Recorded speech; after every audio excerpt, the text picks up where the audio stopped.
Hello and welcome to episode 3 of Cyber Wasteland. This is a continuation of the last episode where I've just seen the season finale of House of Dragon. So I thought we'd continue on with that. Now, the last episode mainly is about Rhaenyra and Daemon Targaryen. They weren't really featured in the last episode at all, despite the fact that her father died, which I don't quite get. But anyway, there appears to have been yet another time jump. I can't see anyone being shocked with that because there's a time jump almost every single episode.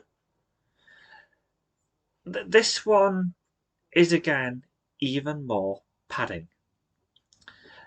Basically, you have Rhaenyra planning now to go to war with King's Landing because she wasn't chosen to be queen, although she was at the beginning of this series. It's now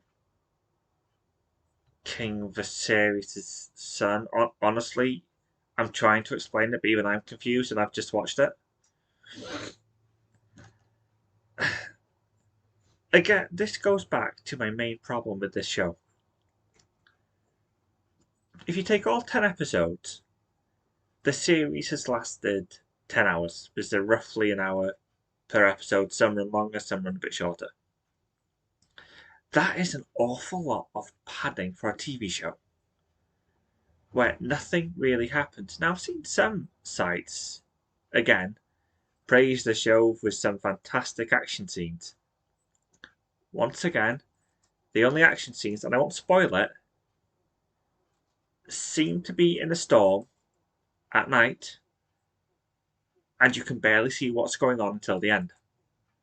So there's a part of me that's thinking, okay, so you have this budget for a show, but whenever it comes to an effects scene, you, for God knows what reason, you don't show much. And a part of me is, do they just not have the budget? Because there's always either cloud, smoke, fog. I definitely feel the same way that although this is based on the book, which no, I haven't read, it's cashing in on the popularity of the Game of Thrones TV series, and that's a huge mistake. Walking Dead went down the same path, which again, I still feel with that mistake. Now, this is where it gets interesting. There's now season 2 will not be aired until 2024. So that's roughly a 2-year hiatus. And the showrunners are already saying that season 2 will have more blood, more action, because the slow burn of season 1 is where it'll all pay off with having it more like the middle series of Game of Thrones for season 2.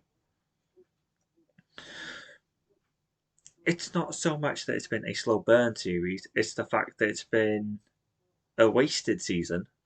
There's been time jumps which now has to be going on at least 20, 25 years because Rhaenyra's had 5 children up to now. Because in one scene at the very beginning of this episode, they say, "Oh, you've been through this 5 times already." It's just a complete mess.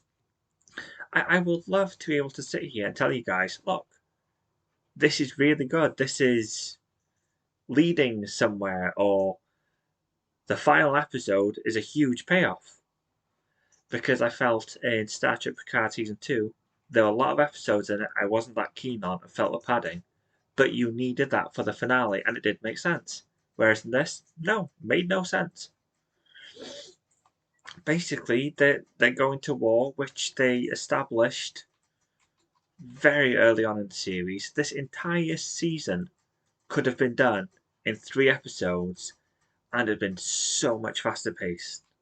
Was there much action in it? No. Would I recommend season 2? Not really, unless I can see something that really convinces me to watch it. So that's enough about House of Dragon and how basically, I just can't recommend it. So before we close, I thought I would give a hint for the next episode, which will be a Halloween special, where I will be handing over to well, let's just say a certain doctor who isn't living. It may thrill you, may even shock you, but I've warned you. So that'll be the Halloween special. Until next time, stay safe, guys, and see you then.